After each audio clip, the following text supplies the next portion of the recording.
Leo, please, we can't, oh God. The words were a broken whisper, lost against the silk of the pillows, a futile protest swallowed by the cavernous silence of the master suite. His name was a prayer and a curse on her lips, each syllable a surrender. Her resistance was a ghost, a faint memory of the woman she was supposed to be, dissolving in the heat of his touch, in the raw, undeniable reality of his body against hers.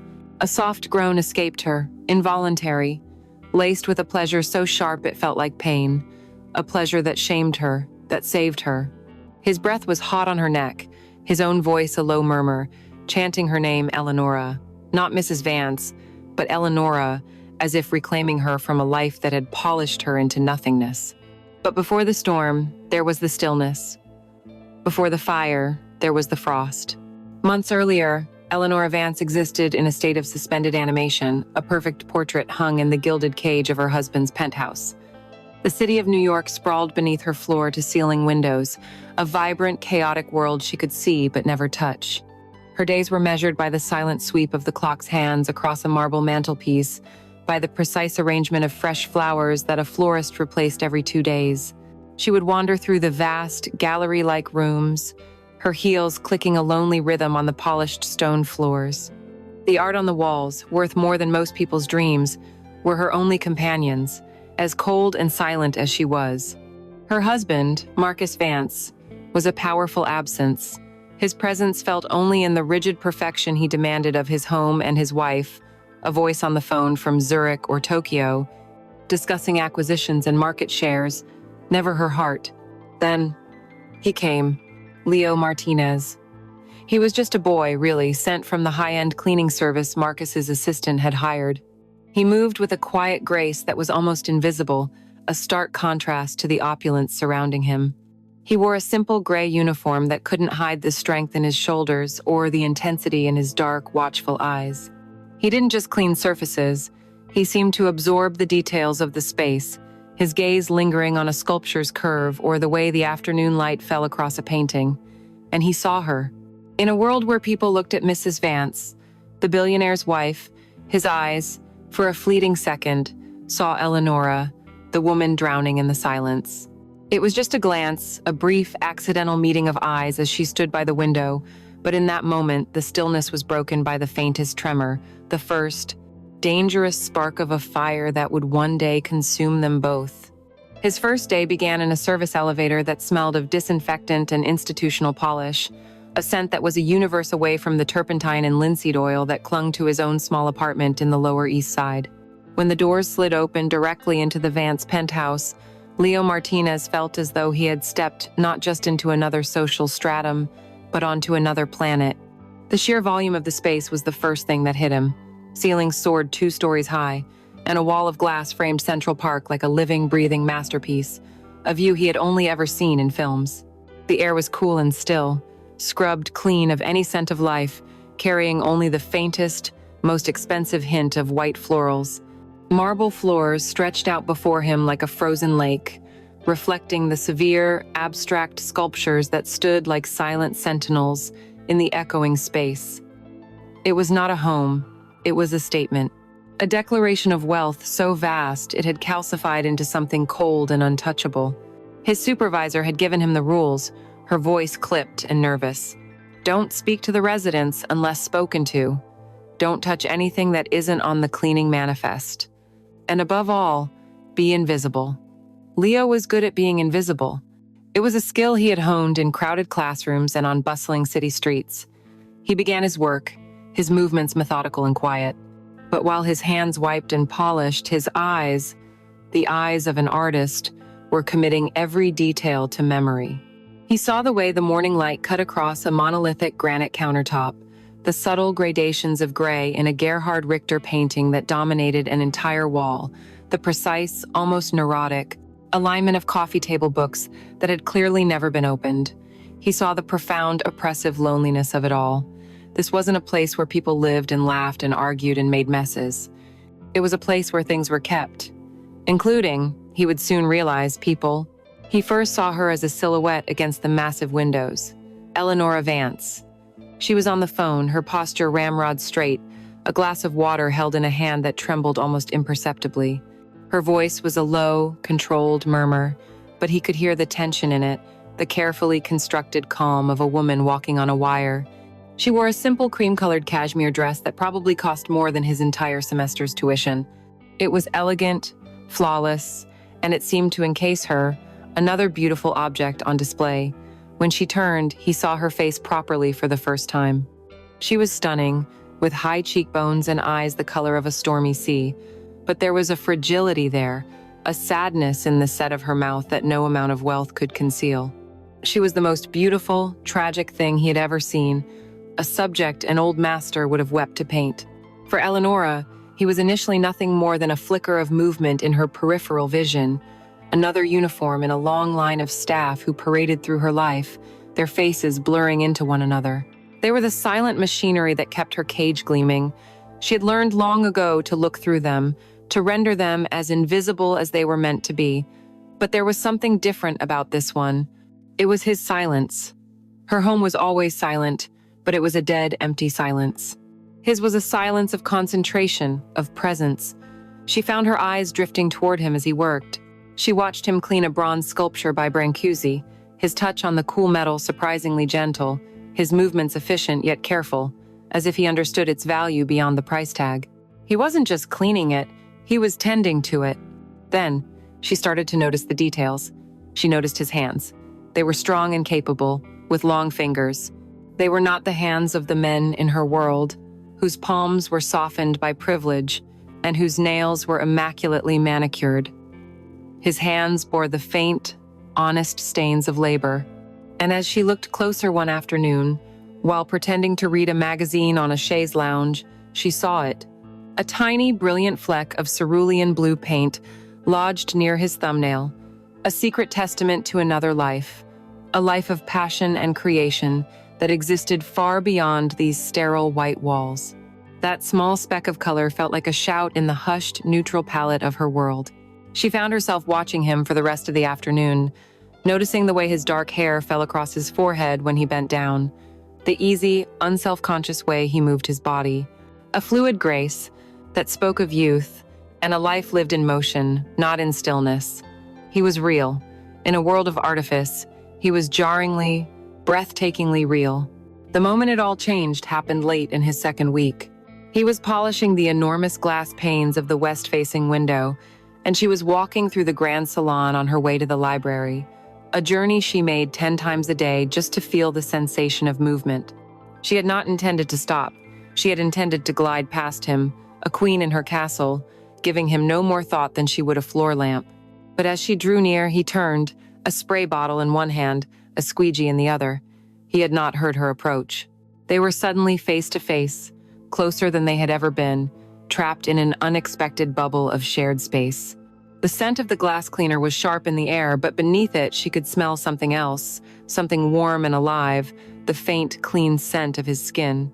He froze. His dark eyes widened slightly in surprise, and for the first time, their gazes locked, truly locked, and held for more than a polite, dismissive second. The world seemed to fall away. In that brief, infinite eternity, she saw a flicker of something in his eyes she hadn't seen in anyone's eyes for a very long time. Curiosity. He wasn't looking at Mrs. Vance, the wife of his employer. He was looking at her. And he wasn't just looking. He was seeing. He saw the carefully constructed facade, the designer dress, the perfectly applied makeup, and he saw the cracks right through it all. He saw the prisoner in the tower, and in his eyes, she saw a world of possibility, a world of passion and paint and purpose. She saw a life she had forgotten she ever wanted. It lasted maybe 4 seconds. He broke the gaze first, a faint flush creeping up his neck as he mumbled an apology and stepped aside. "Sorry, ma'am." Eleonora simply nodded, her heart hammering against her ribs, and continued on her way. But the air had been altered, charged with a new, dangerous electricity. The silence between them was no longer empty. It was full of questions. And the first, fragile thread of an inevitable, ruinous story had just been pulled. The week following their brief, charged eye contact was a study in restraint. A new awareness hummed in the air between them, a low-frequency current that made the vast spaces of the penthouse feel small and crowded whenever they were in the same room. Eleanora found herself tracking his movements, her ears attuned to the soft tread of his work shoes on the marble, the distant hum of his vacuum cleaner. He, in turn, seemed to feel the weight of her gaze, a tangible pressure that made the back of his neck prickle. They moved in careful, concentric orbits, never speaking, never touching, but always acutely, intensely aware of the other's presence. The silence had become a conversation, and the tension was a wire pulled taut, vibrating with a single, unplayed note. The wire snapped on a Thursday afternoon. Marcus had called from London, his voice crisp and cool through the phone, dissecting a minor social misstep she had made at a charity gala the week before. It was nothing, a forgotten name, a clumsy turn of phrase, but he had a way of magnifying her small imperfections until they felt like colossal failures. He didn't raise his voice. He didn't have to. His disappointment was a cold, heavy thing that reached across oceans and settled in her bones. She hung up the phone, feeling hollowed out, her carefully constructed composure fraying at the edges. She felt a familiar, desperate need for a buffer, for something to dull the sharp edges of her husband's disapproval. She walked to the lacquered bar, her movements stiff, and poured herself a glass of Merlot, a wine as dark and heavy as her mood. She didn't want to enjoy it. She wanted to consume it.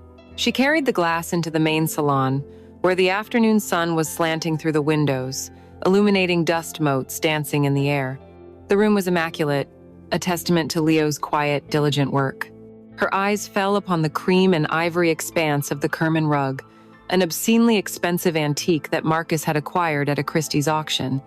It was his pride and joy, a symbol of flawless, historical perfection. As she stood there, lost in a fog of self-recrimination, her grip on the glass faltered. It was just for a second, a brief lapse in muscle memory, but it was enough. The crystal goblet slipped from her fingers and time seemed to slow down. She saw it fall, turning end over end, a graceful arc of destruction, before it shattered on the marble floor just at the edge of the priceless rug. Dark, blood-red wine exploded outwards, spattering across the pristine, cream-colored wool like a violent wound. For a moment, she couldn't breathe. She just stared, her mind a white-hot blank of panic. The stain was huge, obscene, a gaping mouth of red in a sea of perfect ivory.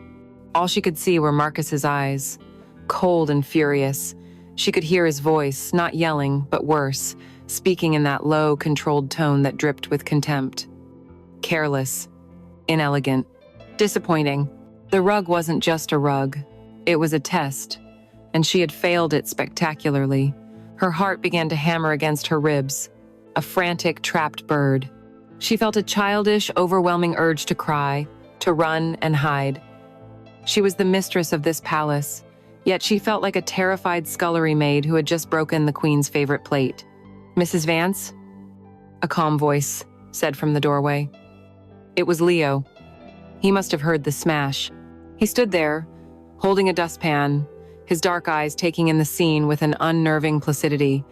He saw the shattered glass, the spreading stain, and then he saw her face, pale and stricken. He didn't ask what happened. He didn't look shocked or accusatory. He simply met her terrified gaze, and his expression softened with something that looked almost like understanding. "It's okay," he said, his voice low and steady. It was the first time he had spoken to her in days. "Just don't touch it. Don't rub it. I can fix this." His calmness was an anchor in her sea of panic. While she stood frozen, he sprang into quiet, efficient action. He carefully swept up the shards of glass, his movements sure and precise. Then he disappeared for a moment and returned with a small, professional-looking kit filled with unlabeled bottles and clean white cloths. "It's wine," she heard herself whisper, the words feeling stupid and obvious. He nodded, not looking at her, his focus entirely on the task at hand. "I know," he said. "The tannins are the problem. You have to act fast." He knelt on the floor, on the perfect marble beside the ugly stain, and began to work. Eleanora found herself sinking to her knees a few feet away, watching him, mesmerized. He was no longer just the boy who cleaned. He was a craftsman, a surgeon, performing a delicate operation. He blotted, he sprayed, he dabbed, his movements economical and filled with a confidence she couldn't begin to fathom. The world shrank to the small circle of their shared crisis. The silent penthouse, the city outside, her cold husband on the other side of the world, it all faded away.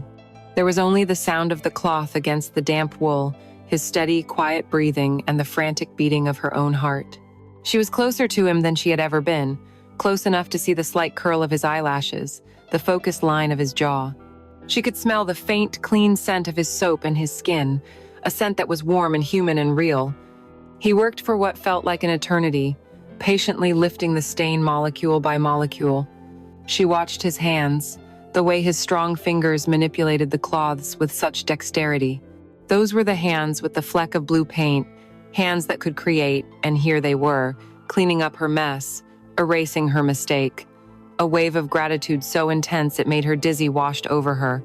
He was saving her, not from a ruined rug, but from the cold wrath she so deeply feared. As he worked on the final, faint edges of the discoloration, he glanced up. "I need one more dry cloth," he said, his voice still low. "From the kit, please." She reached into the open case and pulled one out. As she passed it to him, her fingers brushed against his. It was nothing. It was everything. A jolt, sharp and warm, shot up her arm. It was like a static shock, but it lingered, a humming warmth that spread through her chest. His skin was warm and slightly rough. It was the first human touch she had felt in weeks that wasn't a perfunctory social kiss or a formal handshake. His eyes flew to hers, and in that moment, kneeling together on the floor over the ghost of a stain, the pretense between them evaporated completely. He saw her, not as the icy, untouchable Mrs.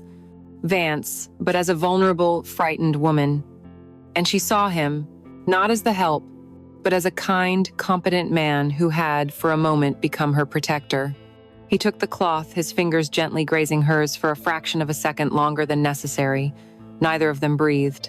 Then he looked down again, his attention back on his work, but the spell had been cast. When he was finished, it was as if the accident had never happened. The wool was pristine, the wound was gone. He packed his kit in silence and rose to his feet. Eleonora slowly stood up, feeling unsteady. "Thank you," she whispered, her voice husky with an emotion she couldn't name. It was gratitude, but it was tangled up with something else, something softer and more dangerous. He met her gaze, his own eyes dark and unreadable.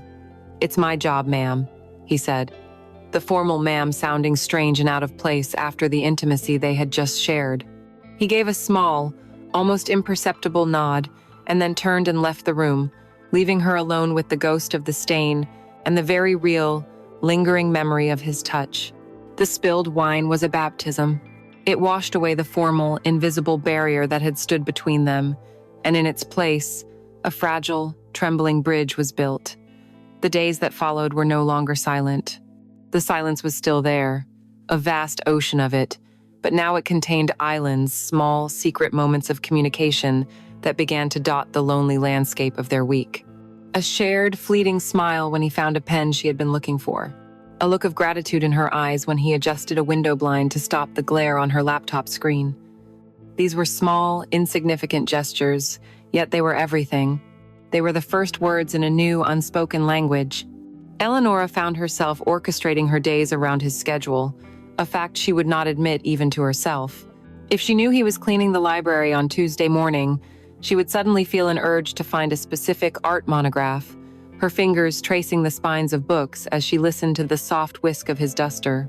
If he was in the solarium on Friday, she would bring her tea and sit, pretending to read, her focus not on the page but on the steady, rhythmic motion of his hands polishing the brass fixtures. She was a moth, circling a small, steady flame in the vast darkness of her life. She told herself she was simply supervising, that it was her duty as the lady of the house, but it was a lie. She was starving, and his presence was the only thing that felt like nourishment. The first real conversation happened in front of a painting. It was a recent acquisition of Marcus's, a massive, chaotic canvas of clashing colors and angry lines by a trendy, overhyped artist. Marcus had bought it as an investment, a piece of cultural currency, and he loved to pontificate on its supposed genius to their dinner guests. Eleonora hated it. She found it loud, empty, and dishonest. She was standing before it one afternoon, her arms crossed, when Leo entered the room to clean the baseboards. She didn't turn around. "What do you see when you look at this?" she asked, her voice quiet, directed at the painting but meant for him. He was silent for a long moment. She could feel his hesitation, the careful calculation of a man remembering his place. The correct answer was a polite, meaningless platitude.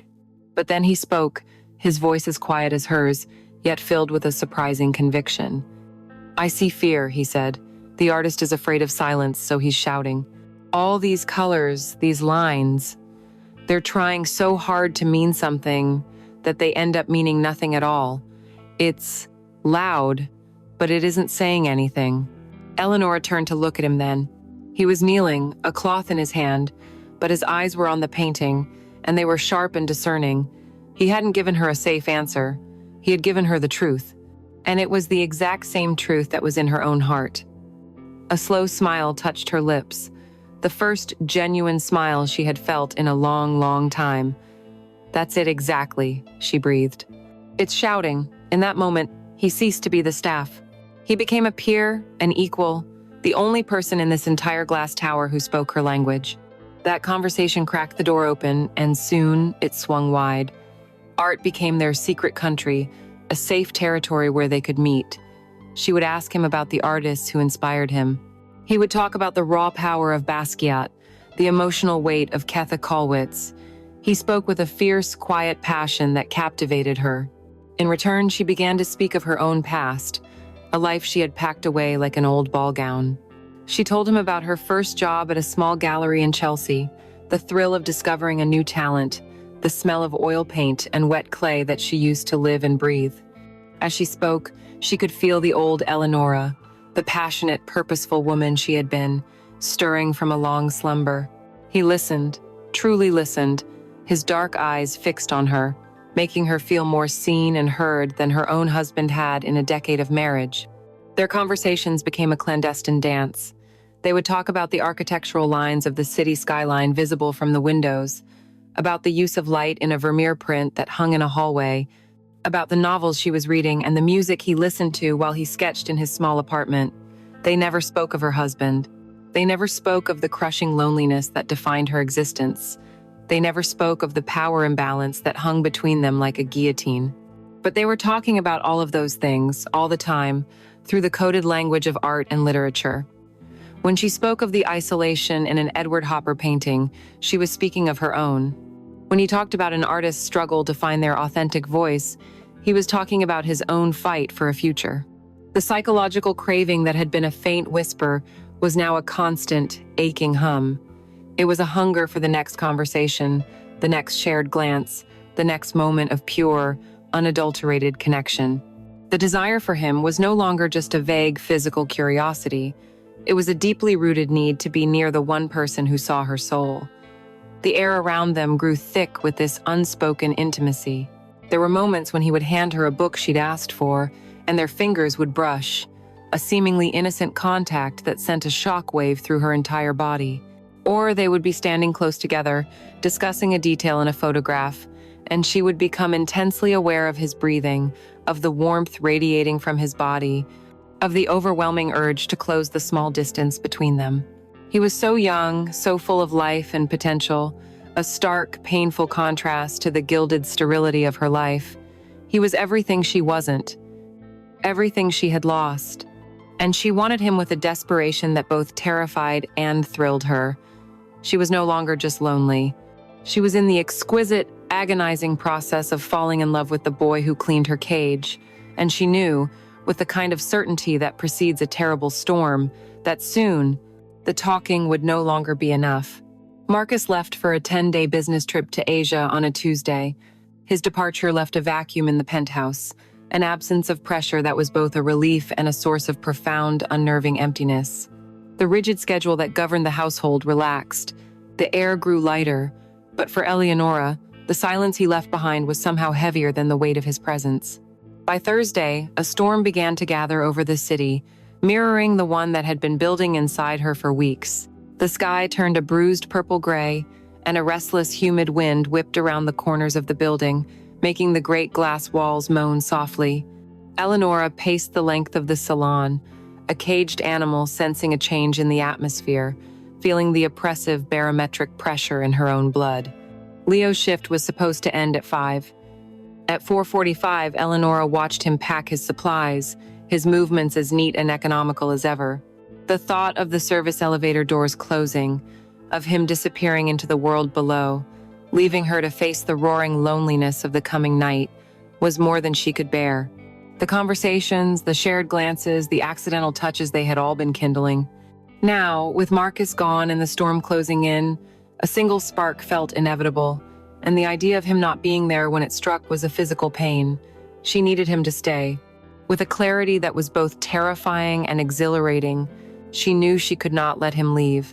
She intercepted him by the entryway, her heart a frantic drum against her ribs. "Leo," she began, her voice a little too high, a little too breathless. "I'm so sorry to ask, but there's a shelf in my study. It's come loose. I'm afraid to put anything on it. I know it's late, but would you mind, terribly, just taking a look? I would, of course, compensate you for your time." The lie was clumsy, transparent, a loose shelf. It was the excuse of a desperate woman, and they both knew it. He looked at her, and his dark eyes held a knowing sadness. He could see the storm in her as clearly as the one outside. This was his chance to walk away, to maintain the boundary, to save them both. He could have said he wasn't a handyman, that he had to leave, 1,000 reasonable things. But he looked at her flushed face, at the naked plea in her eyes, and he heard the unspoken words beneath her flimsy excuse. "Don't leave me alone." He gave a single, slow nod. "Of course, Mrs. Vance." The name felt absurd on his lips now, a relic from another lifetime. With that nod, the final barrier between them crumbled to dust. The study was her most private space, a room of warm woods, soft lamplight, and floor-to-ceiling books. It was the only room in the penthouse that felt like her. As Leo entered, the storm broke. Rain began to lash against the windows in horizontal sheets, and a low rumble of thunder vibrated through the floor. He found the shelf she was talking about.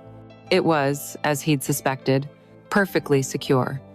He spent a few minutes tightening an already tight screw, playing his part in their shared charade. While his back was turned, Eleonora whispered that she was going to change into something more comfortable. When she returned, the polite fiction of their arrangement was shattered.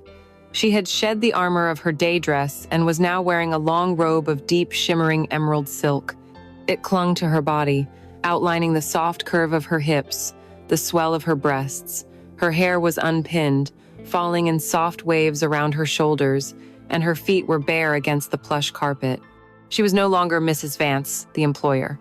She was Eleonora, a woman, waiting. He finished his work and turned, the screwdriver feeling heavy and useless in his hand. He saw her, and the air left his lungs. She was standing by the desk, bathed in the warm glow of a single lamp, the raging storm, a chaotic backdrop of flashing light and shadow behind her. The silence in the room was deafening, broken only by the drumming of the rain and the frantic pulse he could feel in his own throat. "It's all fixed," he said, his voice sounding hoarse and unfamiliar. "Good as new." She took a step towards him. "Thank you, Leo." Her voice was a whisper. They were only a few feet apart now, close enough for him to smell the faint, intoxicating scent of her perfume, something floral and warm, like a garden after the rain. She reached out her hand, not to shake his, but to lay it gently on his forearm. Her touch was a brand. Through the thin fabric of his work shirt, her fingers felt impossibly soft, impossibly hot. He froze, looking down at her slender hand on his arm, the pale skin a stark contrast to his own, the emerald silk of her sleeve pooling at her wrist. He should have pulled away. He should have said goodnight and walked out the door. Instead, he raised his own hand and covered hers, lacing his fingers through hers. He felt the tremor that ran through her, the quick, terrified flutter of her pulse against his palm. He lifted his gaze to her face. Her eyes were wide, luminous in the dim light, filled with a terrifying cocktail of desire and fear. Slowly, deliberately, he leaned in, giving her every chance to retreat. She didn't move. She watched him come, her lips parting slightly, her breath catching in her throat. The first touch of their mouths was impossibly soft, a moment of breathtaking, hesitant discovery. It was a question. And then, as a deafening clap of thunder shook the very foundations of the building, her body answered. She pressed into him, her hands coming up to clutch at his shoulders, and the kiss deepened, becoming a desperate, hungry thing. It was a kiss that spoke of weeks of stolen glances, of unspoken longings, of a loneliness so profound it had become a physical ache. It was all there, the taste of rain and want, the raw, unvarnished need of two people reaching for each other across an impossible divide. He broke away, resting his forehead against hers, both of them breathing in ragged, shallow gasps. "Eleonora," he breathed, the name a prayer against her skin. "This is wrong. We can't." It was the last gasp of his conscience, a final, futile protest against the inevitable. She pulled back just enough to look him in the eyes, her own gaze fierce and unwavering. There were tears shimmering on her lashes, but her voice was steady, a raw, desperate plea that broke his heart and sealed their fate. "Then be wrong with me, Leo," she whispered. "Just for tonight. Be wrong with me." And that was it. That was the only permission he needed. He captured her mouth again, and this time there was no hesitation, no question, only the searing, undeniable answer of their shared, ruinous desire. The storm had come inside. His kiss was a drowning, and she did not fight for air. When he lifted her into his arms, a gasp escaped her lips, a sound of surprise and of complete, utter surrender. The emerald silk of her robe was cool against his forearms. She felt impossibly light, as if she were made of nothing but longing and bone. He carried her out of the study, through the vast, shadowed canyon of the main salon. The city lights, blurred and fractured by the rain-streaked windows, painted impressionistic strokes of color on the pale marble floors as they passed. This journey, from the intimacy of her library to the ultimate transgression of her marital bedroom, was a silent confession. Every step he took was a definitive choice, a final, irrevocable stride into a new and dangerous country. The master bedroom was a temple of minimalist wealth, decorated in a frigid palette of charcoal, silver, and cream. It was a space designed for aesthetics, not for comfort, and certainly not for passion. A California king bed, a monolithic slab of dark wood and pale linen, sat facing a wall of glass that offered a god's-eye view of the storm-lashed city. This was Marcus's room. His scent, a faint, antiseptic smell of expensive cologne and power, lingered in the air. Laying her on that bed was not just an act of infidelity, it was an act of sacrilege. He set her down gently in the center of the vast, cool expanse of the duvet. For a long moment, they simply stared at each other in the dim, ambient light. The storm outside provided the only real illumination, brief, brilliant flashes of lightning that rendered them in stark, momentary tableaus of black and white. His heart was a wild drum against his ribs. She was the most beautiful, terrifying thing he had ever seen, a goddess of porcelain and sadness. He reached out, his hand trembling slightly, and his fingers found the silk belt of her robe. He pulled the knot, and the green silk fell away, parting to reveal the woman beneath. She wore nothing. Her body, pale and perfect, was a landscape he had only dreamed of, and the sight of it, offered to him here, in this forbidden place, stole his breath. "Eleonora," he whispered, the name itself a form of touch. He stripped off his own simple work, shirt and jeans, his movements clumsy with haste. The clothes, the uniform of his world, fell into a heap on the Aubusson rug, a messy, mortal intrusion in this curated, sterile space. And then he was on the bed with her, and the first touch of his skin against hers was an electric shock, a searing connection that made them both flinch. Her skin was impossibly smooth, cool from the air-conditioned room. His was hot, rougher, radiating a youthful, vibrant heat. His hands, the calloused, artist's hands she had watched for weeks, began to explore her with a reverence that bordered on worship. They traced the delicate line of her collarbone, the gentle slope of her waist, the full, perfect curve of her hip. She shuddered under his touch, her own hands coming up to grip his shoulders, her manicured nails pressing lightly into his skin as if to assure herself that he was real. The rhythm of the storm became the rhythm of their bodies. A low rumble of thunder vibrated through the bed as his mouth found the hollow of her throat. Rain lashed against the glass as his lips traveled lower, tasting the salt and perfume of her skin. "Leo," she moaned, the sound a mix of protest and plea. "We shouldn't, oh God, we shouldn't." Her resistance was a fragile thing, the last vestige of the woman she was supposed to be, and it dissolved under the heat of his touch. He moved over her, his body covering hers, and the sensation of his weight, of his strength, was a comfort she hadn't realized she was starving for. The sounds they made were a secret symphony, swallowed by the greater noise of the storm. Her quiet, breathy gasps, his low groans, the soft, wet sound of their mouths meeting, the rustle of the impossibly expensive, high thread count sheets tangling around their legs. A flash of lightning bleached the room for a second, illuminating her face, her eyes squeezed shut, her head thrown back, a mask of pure, unadulterated sensation. He saw her then, not as the poised, perfect Mrs. Vance, but as a woman unraveling, a soul being set free. The sight was so intensely beautiful, so profoundly intimate, it broke his heart. "Leo, harder," she pleaded in a broken whisper, her hips arching to meet him. "Please." Her words were the only permission he needed, the final release. He moved with a renewed urgency, a primal rhythm that was both a claiming and a surrender. This was not the gentle, practiced lovemaking of a long-married couple. This was raw, desperate, a collision of loneliness and longing. It was her body reawakening from a long, cold sleep, and his body learning a new and devastating language. It was the release of every stolen glance, every charged silence, every unspoken word. He felt her nails dig into his back, heard her cry out his name as a peal of thunder cracked directly overhead, the sound so loud it seemed to shake the very soul of the building. Her release was a shattering, a beautiful, violent breaking that seemed to pull the very essence of her to the surface. His own followed a moment later, a deep, shuddering fall into the heart of her, a final, complete surrender to the storm they had created together. In the immediate aftermath, there was only the sound of their ragged, desperate breathing, mingling with the steady, percussive drumming of the rain, which had now softened. They lay tangled in the damp, twisted sheets, their bodies slick with sweat. The air was thick with the scent of sex and rain and her expensive perfume, a transgressive cocktail in this cold, perfect room. He hadn't just made love to her, he had trespassed. He had laid claim to a place he never should have been, and in doing so, he had altered the landscape of both their lives forever. The storm outside was passing, but the one inside, the one they had unleashed, had only just begun. The storm passed in the deep, silent hours of the night, leaving behind a city washed clean, the air scrubbed and cool. Eleanor woke first, surfacing slowly from a heavy, dreamless sleep. The first thing she registered was the silence. The rain had stopped.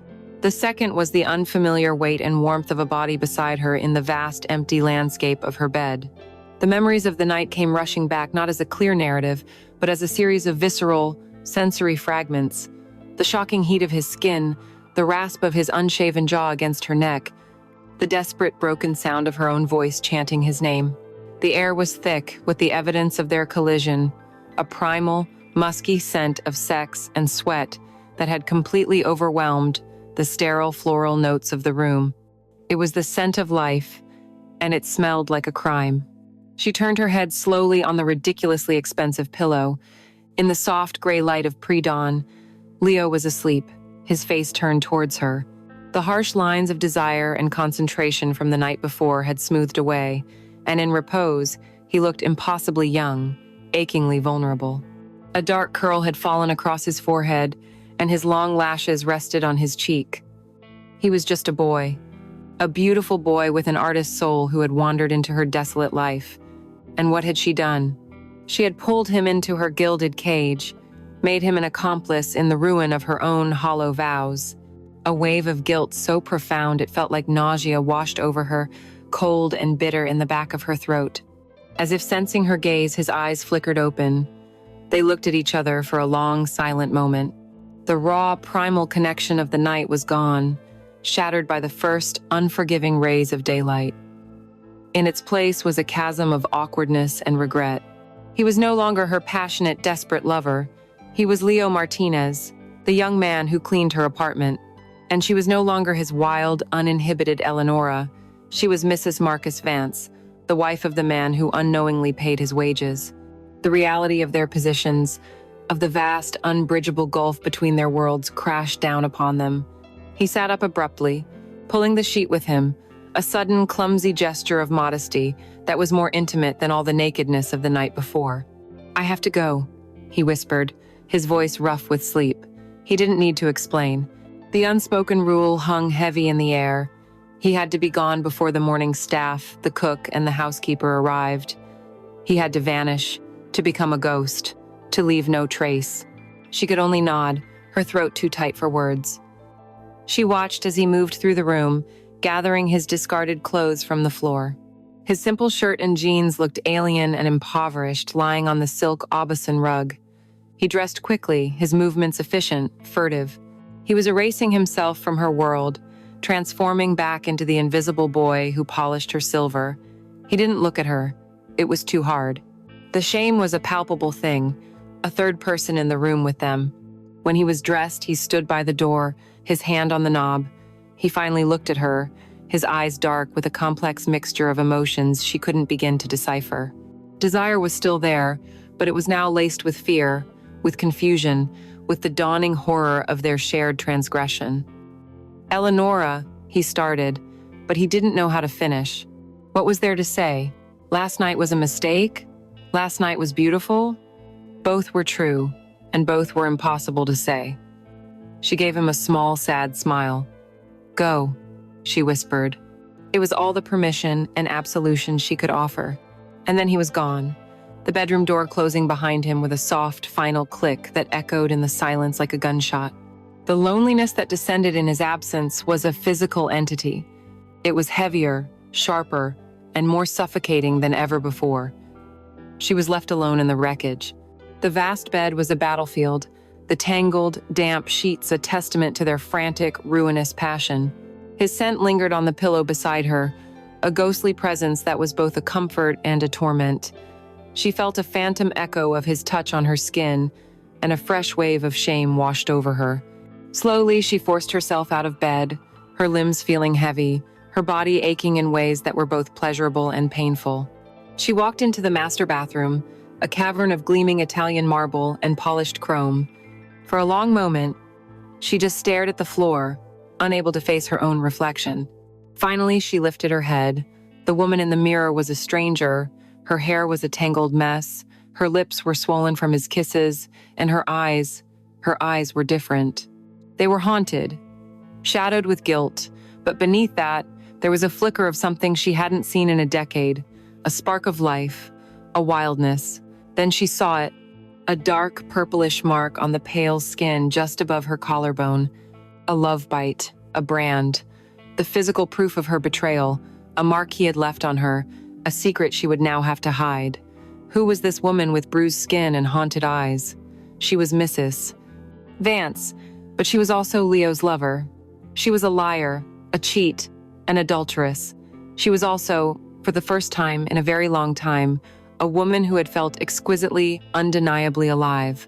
The two realities warred within her, the pleasure and the guilt locked in a sickening, inseparable embrace. Acting on a desperate mechanical impulse, she began to clean.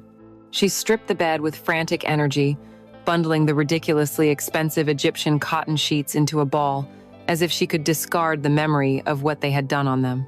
She carried the evidence to the laundry room, her bare feet silent on the cold marble floors. She went to the study and carefully picked up the pieces of the shattered wine glass. She was trying to restore order, to put the mask of perfection back on her life, to pretend that the storm had never broken through her windows, but it was useless. As she stood in the center of the now pristine, silent living room, with the morning sun streaming in, mocking her with its cheerful, indifferent light, she knew nothing would ever be the same. The apartment was clean, but she was irrevocably stained.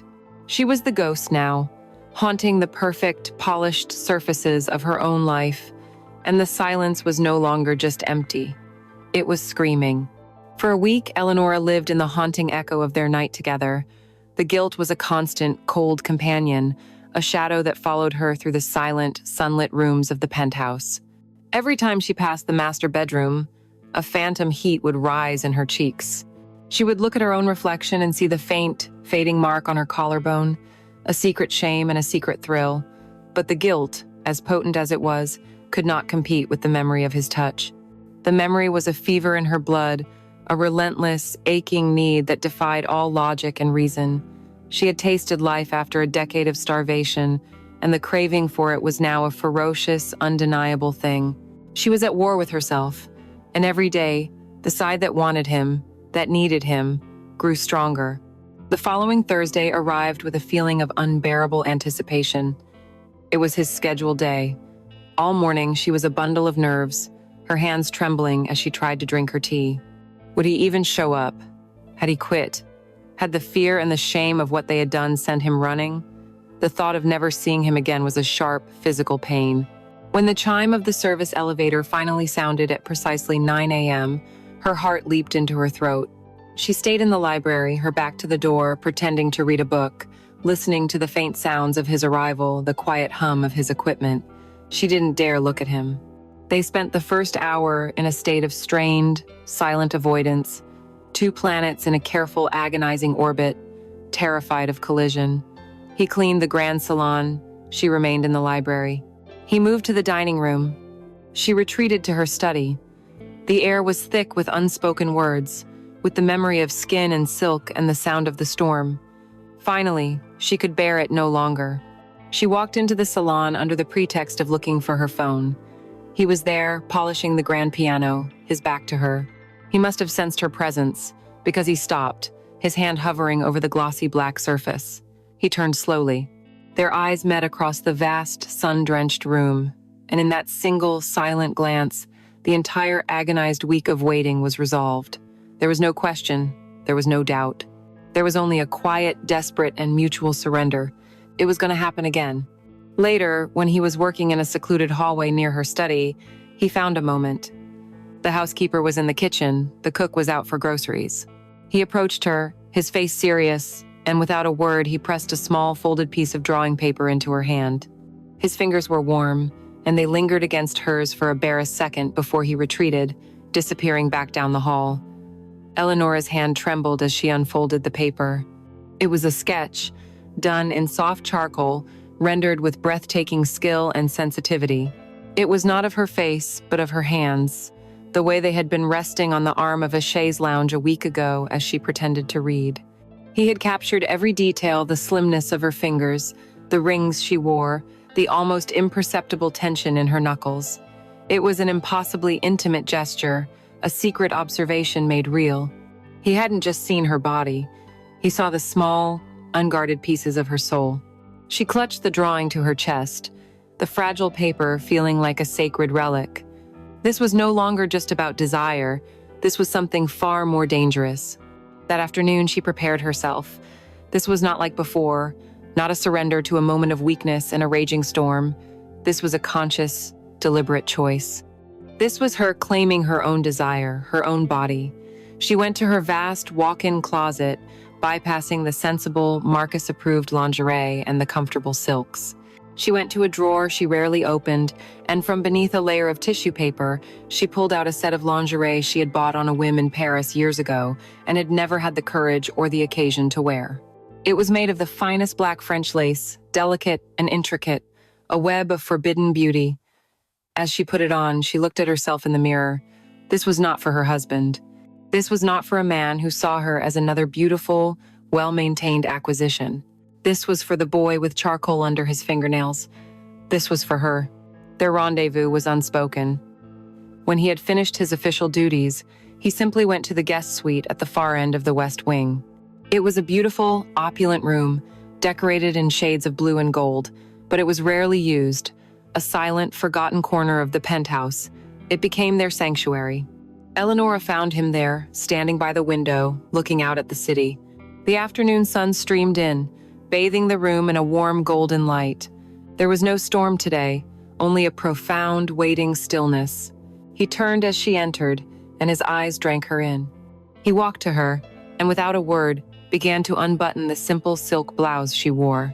There was no frantic haste this time, only a slow, deliberate reverence. He knelt before her, sliding her skirt down her legs, his hands warm on her skin. When he saw the black lace against her pale skin, he let out a soft, shaky breath. He understood. This was a gift, this was a choice. Their lovemaking was a slow, quiet exploration, a stark contrast to the desperate, frantic coupling of their first encounter. They were learning each other's bodies, memorizing the landscape of skin and bone with their hands and mouths. He discovered the sensitive spot just behind her ear, the way a shiver ran through her when he kissed the inside of her wrist. She learned the pattern of muscles in his back, the exact sound of the soft groan he made when she tangled her fingers in his hair. It was a tender, languid dance, an act of worship. "You're so beautiful, Eleonora," he whispered against her skin, his voice thick with an emotion that went far beyond lust. "So beautiful," she arched into him, a soft, sad sigh escaping her lips. "Yours, Leo," she breathed, the words a promise and a heartbreak all at once. "Just for today, I'm yours." The words hung in the sunlit air between them, a beautiful, tragic truth. Their time was always borrowed, their sanctuary a temporary illusion. But in that room, in that moment, they were everything to each other. The physical release, when it came, was not a wild, shattering cataclysm like before, but a deep, powerful, and unifying wave that left them breathless and clinging to each other. Afterwards, they didn't part. They lay tangled in the sheets, his arm holding her close, her head resting on his chest, listening to the steady, reassuring beat of his young, strong heart. They had fallen into a secret routine, a dangerous, addictive pattern of solace and sin. They were creating their own small world in the ruins of hers, a world built of stolen moments and whispered confessions, a world that was destined to collapse. But as she lay there, feeling his warmth, holding the memory of his sketch in her mind, she knew she was utterly unwilling to leave it. Not yet. The secret routine, once established, began to breed a dangerous carelessness. Their stolen hours in the West Wing guest suite became a small, sacred world, governed by its own rules, its own sense of time. When Eleonora was with Leo, the rest of the penthouse, the city, her husband, her very name, all seemed to fade into a distant, muffled reality. They grew bolder in their conversations, their laughter sometimes echoing softly in the hallways. They were two people building a life in the margins of another, and the sheer joy of this creation made them forget how fragile its foundations were. The first tremor of warning came not from Marcus, but from a far more present and watchful guardian of the Vance household, Mrs. Gable. The housekeeper was a woman who seemed to have been born in her 60s, her gray hair always in a severe bun, her movements as starched and efficient as her uniform. She had worked for Marcus for 20 years, long before Eleonora had arrived, and her loyalty was to the order of the house itself, an order she maintained with a quiet, almost religious devotion. She saw everything. She noticed the way Eleanor's moods now seemed to brighten only on Tuesdays and Thursdays. She noticed that the guest suite, a room that had not been used in 5 years, now required fresh linens with a startling regularity. And she noticed the change in the young cleaner, the way he no longer kept his gaze deferentially on the floor, but would sometimes look at the mistress of the house with an expression of unguarded intimacy. Her suspicion manifested not in an accusation, but in a single, perfectly aimed comment. Eleanor was in the kitchen, pouring a glass of water, and Leo was nearby, cleaning the stainless steel refrigerator, and they had just shared a soft, private laugh about a book she was reading. Mrs. Gable entered silently, her rubber-soled shoes making no sound on the limestone floor. She placed a folded tablecloth on the counter, her lips a thin, tight line. "That West Wing guest suite seems to require a lot of polishing these days, ma'am," she said, her voice devoid of any inflection.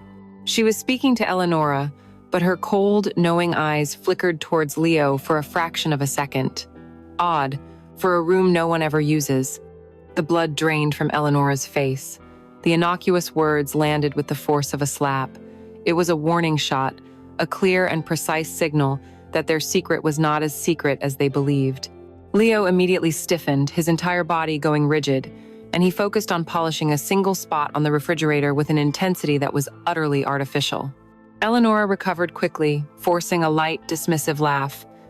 "I've been using it to read, Mrs. Gable," she said, her voice a marvel of breezy composure. "The light in there is just lovely in the afternoons." Mrs. Gable simply nodded, a curt, unconvinced gesture. "As you say, ma'am." She then turned and left the room, leaving a chill in the air that no afternoon sun could warm. The encounter terrified Leo. Later, when they were alone, he told Eleonora they had to be more careful, that they were being reckless. But Eleonora, high on the emotional intensity of their affair, was dismissive. She was the lady of the house. Mrs. Gable was just a fussy, loyal servant. What could she possibly do? She's just being protective of the space, Eleonora insisted, touching his arm reassuringly. Don't worry, but her reassurances fell flat. The first crack had appeared in their perfect, secret world, and a sliver of cold, hard fear had wedged its way in. That fear, however, acted not as a deterrent but as an accelerant. The risk, the danger of being caught, added a sharp, thrilling edge to their encounters. Their next rendezvous in the guest suite was charged with a new, frantic energy. The knowledge that they could be discovered at any moment made every touch more desperate, every kiss more profound. They were no longer just seeking solace. They were defying the world, and the defiance was a potent aphrodisiac. They were in the middle of making love, lost in that sunlit, silent room, their bodies moving in a familiar, tender rhythm when the sound came. It was a soft two-note chime, a sound Eleonora hadn't heard in a week. The sound of the private elevator, the one that opened directly into the penthouse foyer, the one only Marcus ever used. The world stopped. They both froze, their bodies locked together. In a single, horrifying instant, the warm, sensual haze of their sanctuary evaporated, replaced by the icy, metallic shock of pure terror. They stared at each other, their eyes wide with the same silent, screaming panic. His heart, which had been beating in a steady rhythm of passion, was now a frantic, hammering drum of adrenaline. Her mind, which had been blissfully empty, was now a chaotic explosion of consequences. Marcus. He's home. He's home early. He's here. Oh my God, she breathed, the words catching in her throat. The spell was broken. They scrambled apart, the tangled sheets feeling like a trap. The frantic, silent ballet of their panic began. Leo lunged for his clothes, which were scattered on a chair. His hands were shaking so badly he could barely grasp the fabric of his jeans. Eleonora flew off the bed, grabbing her silk robe, pulling it around her naked, trembling body. The closet, she hissed, her voice a choked whisper. Get in the closet, now. He didn't argue. He snatched his shoes and shirt and dove into the deep, cedar-lined walk-in closet just as they heard the sound of the elevator doors sliding shut in the foyer, followed by the heavy, familiar tread of Marcus's shoes on the marble floor. Eleonora pulled the closet door almost completely shut, leaving only a hairline crack, before turning to face her own door, her own doom. She had less than a minute to transform herself from a panicked, adulterous lover into a calm, welcoming wife. She took a deep, shuddering breath, then another, forcing the air into her constricted lungs. She ran her trembling fingers through her disheveled hair, trying to smooth it. She tightened the belt on her robe, composing her body into a semblance of casual relaxation. Her heart was a trapped bird beating itself senseless against the cage of her ribs, but her face, when she looked in the mirror, was becoming a placid, neutral mask. It was the performance of her life. She heard his voice call her name from the salon. Eleonora, I'm home. It was cheerful, booming. She stepped out of the guest suite, closing the door softly behind her, and walked towards the sound of his voice, her bare feet making no sound. He met her in the main hallway. He was beaming, his face flushed with success. The deal in Singapore closed 2 days early, he announced, dropping his briefcase and opening his arms to embrace her. I couldn't wait to get home and tell you. She melted into his embrace, a hug that felt like a violation, her body still humming with the ghost of another man's touch. She pressed her face into his expensive suit, inhaling the scent of stale airplane air and victory, and prayed he couldn't smell her fear. Darling, that's wonderful, she said, her voice a perfect imitation of wifely delight. But her mind was racing.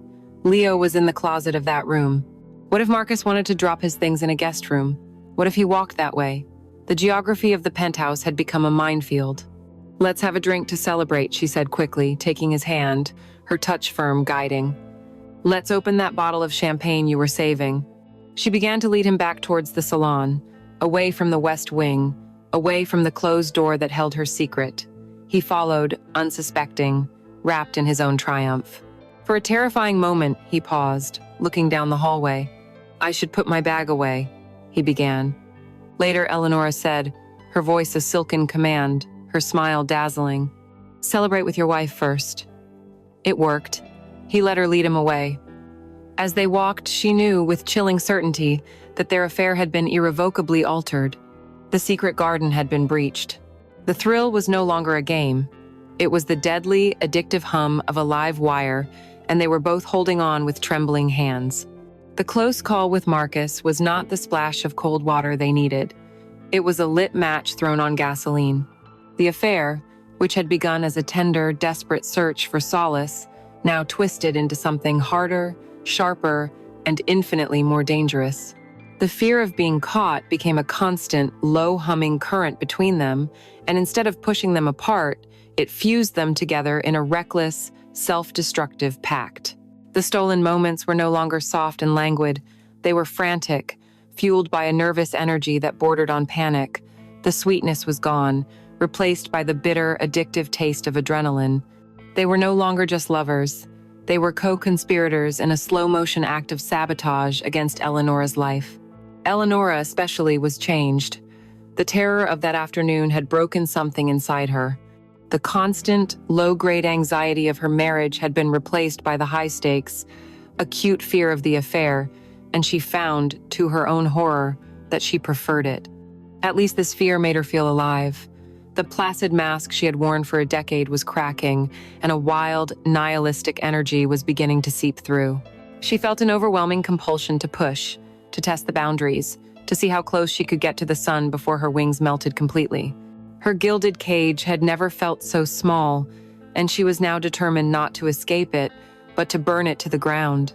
The ultimate act of arson was conceived on a Tuesday afternoon. The air in the penthouse was still, heavy with the quiet domestic sounds of a normal day. Mrs. Gable was arranging flowers in the salon, her movements precise and judgmental.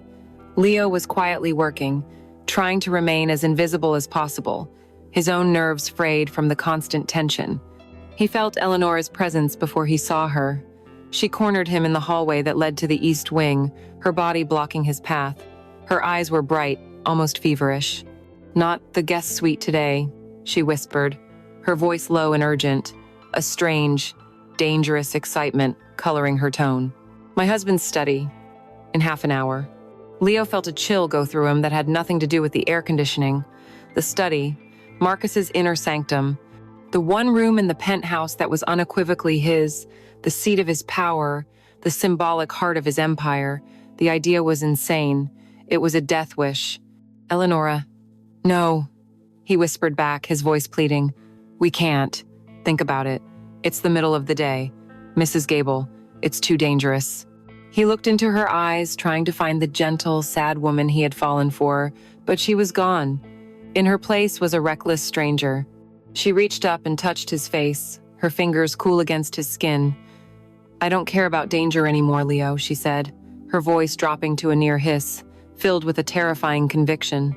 "I'm tired of hiding in unused rooms like a dirty secret. I want to be where he island. I want to take something that's his. I only care about this, about us. Are you with me?" It wasn't a question. It was a challenge, a demand, and he was too lost in her, too entangled in this beautiful, ruinous obsession, to refuse. Half an hour later, he slipped into the study. The heavy door clicked shut behind him, and the sound was like a cell door locking. The room was dark, the curtains partially drawn against the afternoon Sunday.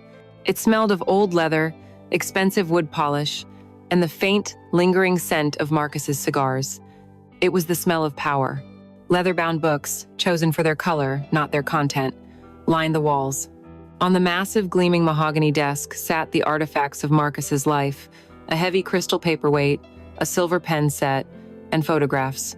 Photos of Marcus shaking hands with politicians, photos of him on his yacht, and a single, large, silver-framed photo of Eleonora on their wedding day. She looked impossibly young, her smile bright but brittle, a beautiful possession he had just acquired. Eleonora was waiting for him by the desk. She wore a simple dark dress, and in the dim light, she looked like a ghost, a beautiful specter of vengeance. She didn't greet him.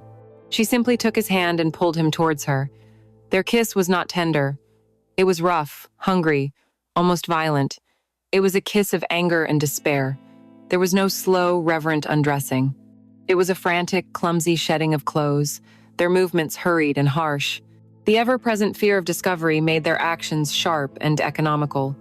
They heard the distant hum of the vacuum cleaner starting up in the salon, a reminder of how close they were to the edge. "Mrs. Vance," Leo gasped against her neck, his body taut with anxiety. Someone could come in.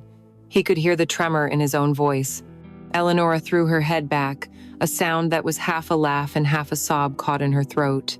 "Let them, Leo," she breathed, her voice filled with a terrible, liberating recklessness. "I don't care anymore."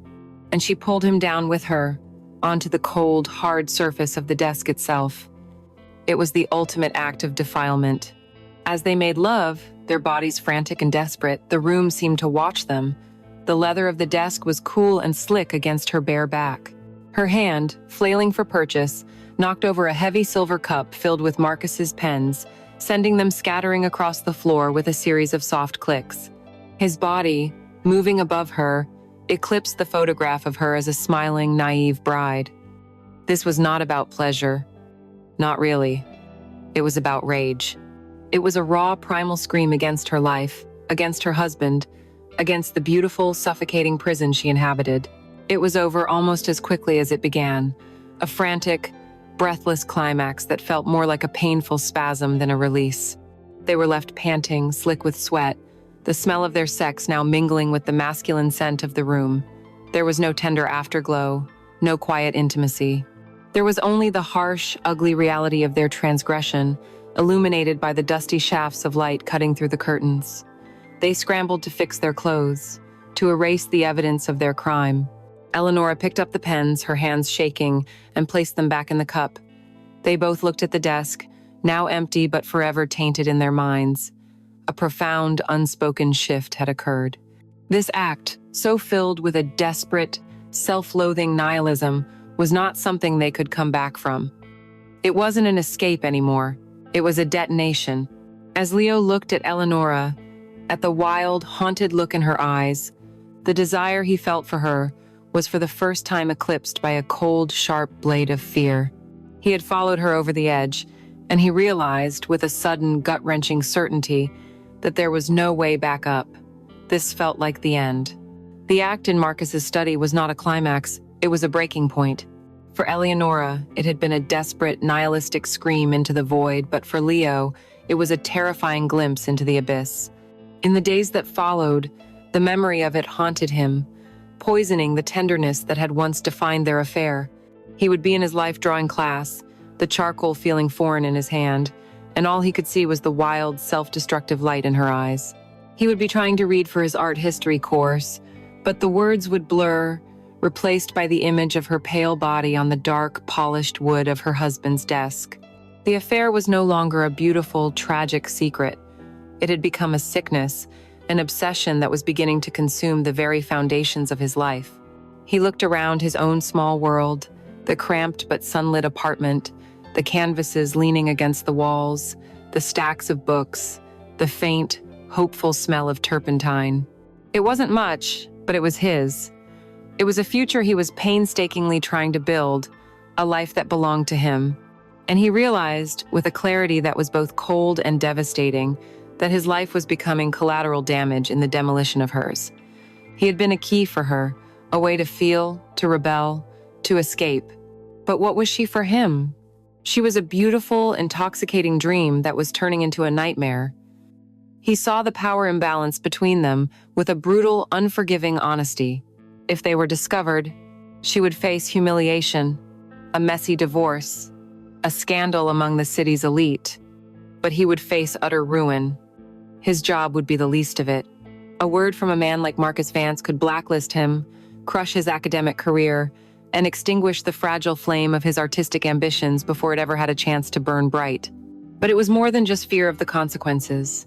It was a deeper, more profound sadness. He saw that she was not trying to escape her cage. She was trying to set it on fire, without any thought for who might be trapped in the blaze with her. He had thought their connection could save her, but now he knew he couldn't. He was not her savior.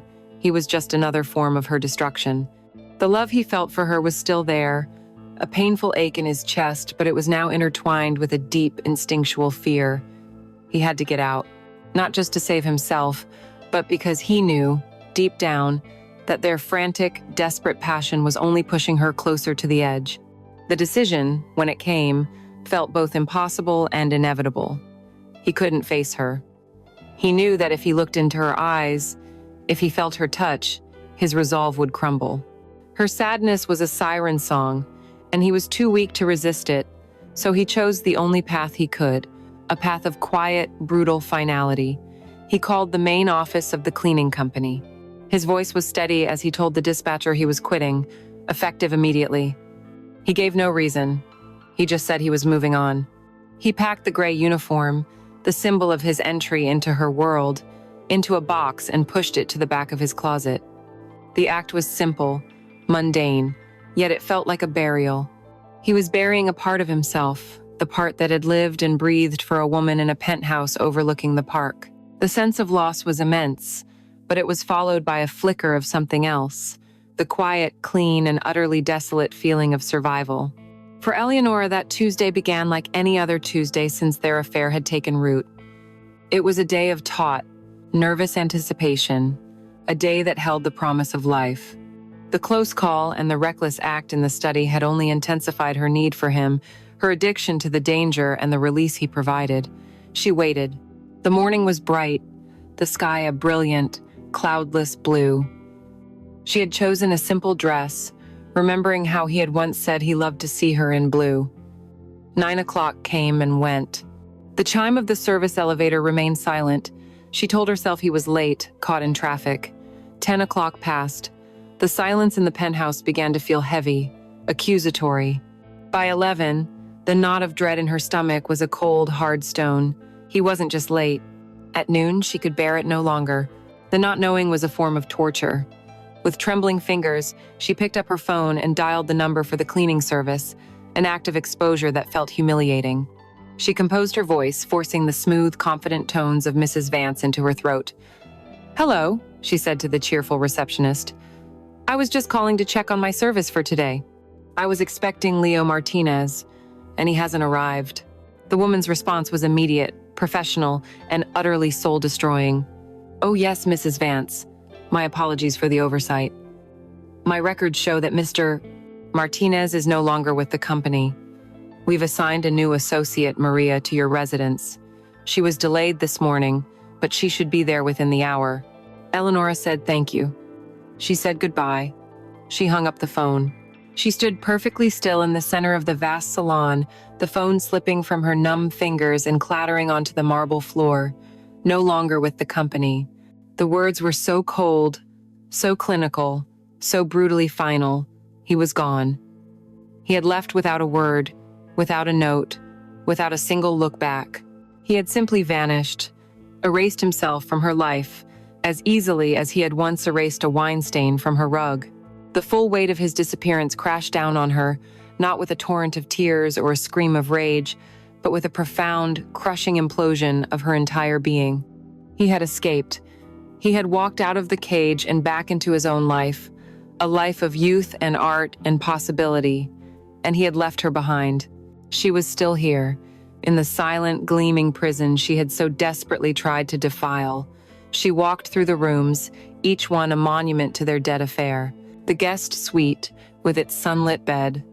The study, with its dark, imposing desk. They were no longer sanctuaries or sites of rebellion. They were just empty rooms, haunted by the ghost of a connection that had been her only lifeline. The affair hadn't freed her. It had only shown her, with blinding, agonizing clarity, the true height and thickness of the bars. The silence he left behind was a new kind of torture. It was no longer the passive, lonely silence of before. It was an active, roaring void, a silence shaped entirely by his absence, and its deafening sound was the only thing she had left. The months that followed Leo's disappearance were a masterclass in erasure. A new cleaner came, a polite, efficient woman named Maria, who kept her eyes down and never spoke unless spoken to. The West Wing guest suite was locked. The study was returned to its pristine, masculine order. Eleonora moved through the days like a ghost in her own life, a flawless automaton performing the duties of Mrs. Vance with a chilling, hollow perfection. She hosted dinners, attended galas, and sat on charity boards, her smile a beautiful, carefully painted mask. Marcus noticed nothing, of course. His wife was as elegant and compliant as ever. The household ran with its usual frictionless precision, and that was all that mattered. The fire had been extinguished, but Eleanor knew it hadn't left her warmed. It had only left her scorched, the emotional landscape inside her now, a desolate terrain of ash and silence. The loneliness she had felt before Leo was a dull, chronic ache. The loneliness she felt now was a sharp, gaping wound. The end of the story, the true and final end, came on a crisp autumn afternoon. Eleanora was in the back of the chauffeured Bentley, a silent, climate-controlled capsule gliding through the vibrant chaos of the city. She was being transported from a pointless luncheon to her equally pointless apartment. Outside the thick, tinted glass, the world was alive.